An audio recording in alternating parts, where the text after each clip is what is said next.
What's up, y'all? Shackelford, the Bonnie Lake Cowboy here, coming to you from outside the Double S Ranch in Bonnie Lake, Washington. Today is Wednesday, February 11th, 2015, show number 15. Before I go any further, and before I forget, I have a lot of people out there that have birthdays coming up. I want to give all you guys a birthday shout out that I found that you gotta have birthdays. So, J.C. Talbot, very, very good friend. Little on the quirky side, but he's a good guy, guys. I met JC through the NOWS, the association that my wife Amy is affiliated with. And all of the NOWS girls down there, they accused JC and I of having a bromance, which, I mean, just the very first time that we met, him and I both just hit it off great, man. And we, so Jerry, or JC, I'm sorry, I got another guy named JC too. His name's Jerry, but JC, Mr. JC Talbot, happy 50th birthday to you, brother. Love you, man. Cheers, buddy. Also, Mike Collins, a very good friend of mine in Rock Springs, Wyoming, has a birthday today. Cheers to you, Mike. Good guy, man. Joe Dredd has a birthday coming up. He's from the Seattle area. He has a birthday coming up on Thursday, tomorrow. So, Joe, happy birthday to you, my friend. Got the privilege to meet Joe up in Seattle at one of the men's room shows up there. Friday, my cousin Bridget. Bridget Kenny has a birthday coming up on Friday. So Bridget, happy birthday to you, my cousin. Another friend of mine on Saturday from Rock Springs is Travis Pohl and Susan Dickinson have birthdays on Saturday. So Travis and Susan, happy birthday to you guys. And on Sunday, the 15th, Josette Bott and Georgiana Hicks have birthdays. So happy birthday to everybody. Enjoy it. If you drink, have a drink. I'll have a drink for you. Cheers to you guys.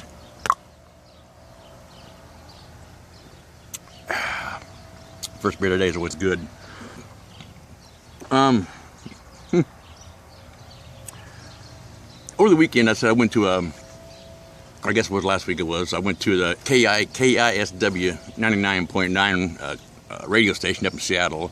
And I go there in the morning times to go visit with BJ Shea, STP, Top Shelf, Vicky Barcelona, Kyle, Hot Kyle, Joey Z, the Prodigy, Mono Nick, Sarah, and Ashley Bo Bashley when they're there. And they can make a time for us to come up there and visit their studio and sit in on the radio show. And I tell you what, guys, it's a lot of fun. It's really a lot of fun up there. So thanks to the BJ Shea Morning Experience crew for allowing me to come into your studio and visit with y'all. And it's always a great time when we go in there, guys. And so there's that. The men's room yesterday was, I mean, it's always a good show in the afternoon. It always is. But they were having a discussion yesterday. I don't know how the subject came about. I kind of missed part of the show yesterday.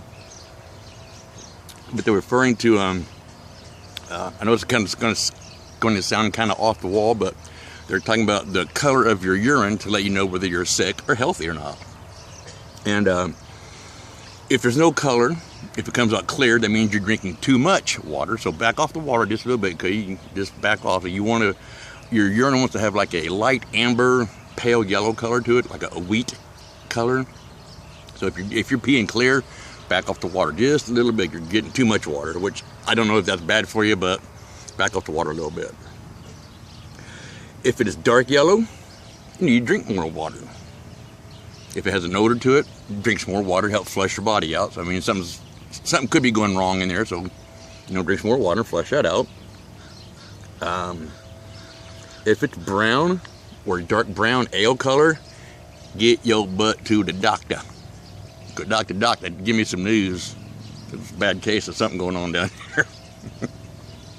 And the rest of these, then I'm going to tell you, is you need to go see a doctor if you have any of these symptoms going on also. But that's what they say to do. So when you urinate, if it fizzes or foams, like your urine should not have like the head on the beer. When you pour beer in a glass, it should not look like that. It just really should not.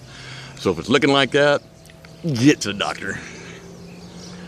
I said, well, and it's not because you're eating too much soap that it bubbles up. So if you have that problem or come across that, go to the doctor as soon as you can, guys. If it's blue or green, why blue or green was brought into the story, I have no idea, but apparently it has happened.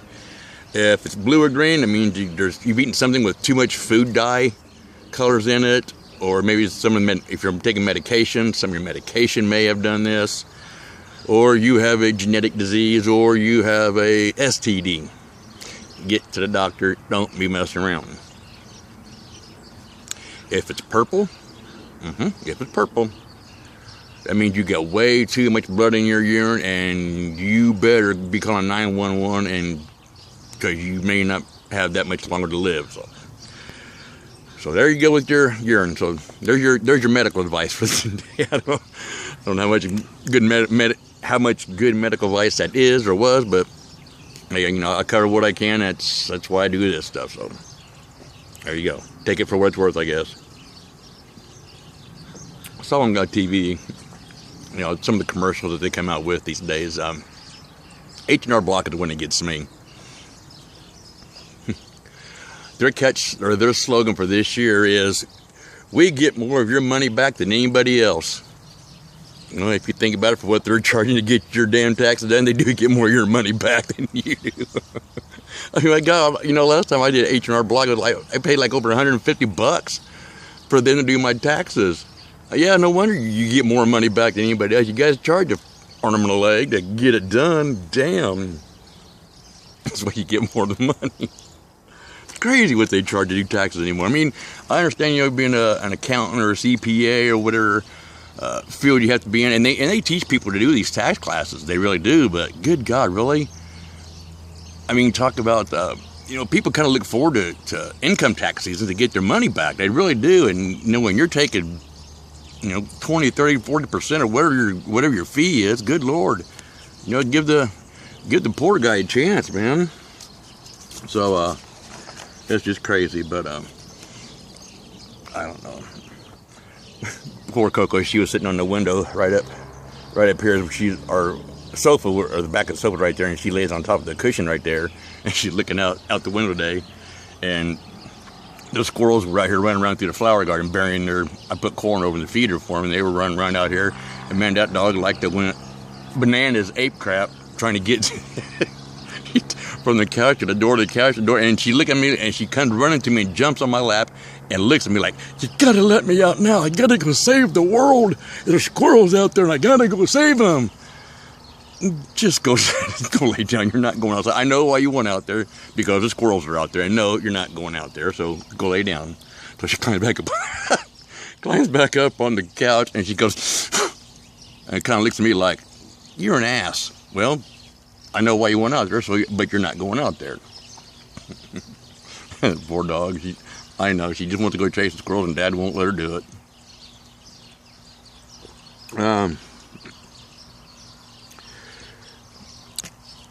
Morse code. I don't know how to do Morse code, or how to read it, or how to interpret it. I know it's dots and dashes and things like that. But the @ symbol that's, for your computers and everything is that letter A with the curlicue around it, whatever, the @ symbol. They have added that to the Morse code list. And that was the first addition to the Morse code list in 70 years. All it was originally was just A through Z, and probably some numbers. But they added the @ sign to the Morse code list. Just a couple of little minor things here. I'll say we just kind of messed around with watching stuff on TV, and got a few things here and there to rattle off to you. See what I don't know. Hasn't really been a whole lot going on Facebook that's exciting news. I mean, not that your guys' news is not informative, because it is. I just haven't really found anything to talk about yet, but I'm sure there will. Somebody will put something out there, and it'll pique my interest, and maybe I'll think, well, maybe my listeners might want to hear about this, so I'll deal with that then. But I was watching a show called How the States Got Their Shapes. Very informative show. It's on History Channel. Do you know what state has the fewest natural disasters? Hawaii. I know they got volcanoes and this. Well, yeah, they do have volcanoes, but even the ones that are rupturing right now, and they've been erupting for how many years. That's about the only thing they ever had. They've never had any earthquakes or tsunamis or anything like that. I mean, it's the safest place from natural disasters. No earthquakes, no tornadoes, no blizzards. I don't know about hurricanes, but they just seem like they just don't have any. And the safest city from natural disasters is Syracuse, New York. They say they have had hardly no floods, wildfires, hurricanes, or earthquakes. Almost none. Well, the Appalachian Mountains are the oldest mountains. They are in the upwards of 350 million years old, and they used to be higher than the Himalaya mountain range. Once the settlers were coming from the eastern coast and the eastern colonies, they had to go up and over the Appalachian Mountains. They were getting into unknown territory, and there was a group of them that made it across the mountains, and where they located, where they decided to stop, they wanted to name that Transylvania. Now, Transylvania relates, or is terms to, the term Transylvania is meaning after the woods. So after you crossed the mountains, got through all the forest, you come to whatever open land you had, that was after the woods, so they were named that Transylvania, which is now referred to as Kentucky. And that was in 1792 when they did that, so a few years back. The top 3 states with the most tornadoes. Are y'all familiar with Tornado Alley? Kansas is number 3. Oklahoma is number 2. The number 1 state with the most tornadoes is Texas. A lot of windbags down there. If you're from Texas, I don't mean that personally. It's just a joke, guys. Just a joke. So yeah, if you can catch this show on the History 2 channel, it's how the shapes got their states. Check it out. It's a good show, man. Very informative. So that's everything from my notebook today. I want to talk to you just about one more thing here before I let you guys go. I'm getting a little more comfortable doing the shows here. I know I still stutter and stammer, but that's something that I just have problems with my speech sometimes, and I just deal with that. So if I'm talking too fast sometimes, or you don't understand the words, your guys' feedback is important. So if it's too much, or if you can't understand me or whatever, let me know, and I'll do my best to correct that so you guys can understand what I'm talking about. Ow. Stand next to the damn thorn bush right here and keep rubbing my arm across it, and by the time I get done here, I'm gonna look like I was in the cat scratch fever fight. I had to go do a doctor appointment today in Lakewood, and on the way there and back, no, I'm not the greatest driver in the world. Never said I was. Okay, I'm not. I mean, am I safe? Personally, I think I'm a pretty damn safe driver myself. I think I am.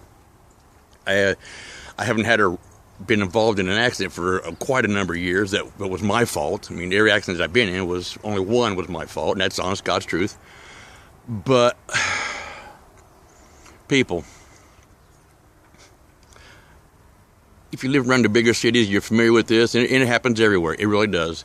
When you're going down a 2-lane highway and you're pacing another vehicle beside you, and you're in the left lane, and I know damn good and well you can see in your mirror that there's cars lined up behind both of you, one of you make a choice. Speed up or let the other one over or do something. But you know what?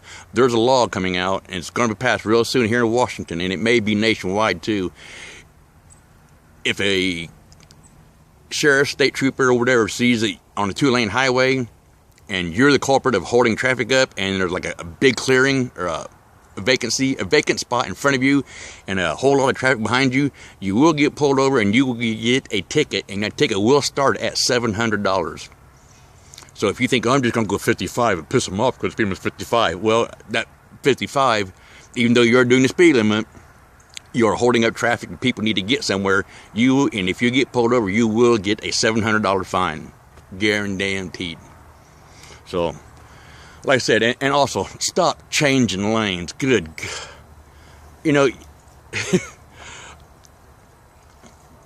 I see them do it all the time. We're going to Seattle or Tacoma or Lakewood. We have 2-lane highways, 410, 512, 167, and I-5. Well, I-5's got more than 4 lanes, but you guys, you jockey back and forth. You're in the left lane, then you go to the right lane, then you go up 2 cars and back to the left lane, then you're over in the HOV lane, then you're back. Pick a lane and stay in it. You're not doing anything but causing more havoc, because when you change a lane, you're going to slam on your brakes because the car in front of you is not going fast enough, and he's going to piss you off. When then you hit your brakes, the car behind you hits their brakes, and so forth and so on. Next thing you know, you got a line backed up in that lane.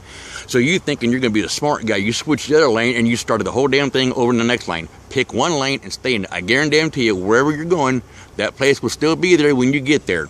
Okay, just because you're running late, you're already late. So don't make it worse than it is. All right, you're already late. So I said, all right, I'm gonna wrap this up, guys. This is I'm going on over 15 minutes here, so they probably won't get to make it to Facebook, but I'm gonna try it. But anyway, guys, have a good one here. Van Scooter Shackelford, the Bonnie Lake Cowboy, outside Bonnie Lake, Washington, Double S Ranch. We'll see you later. I got beer to go drink, guys. Happy birthday, everybody. Your birthday this weekend? See ya. Bye, y'all.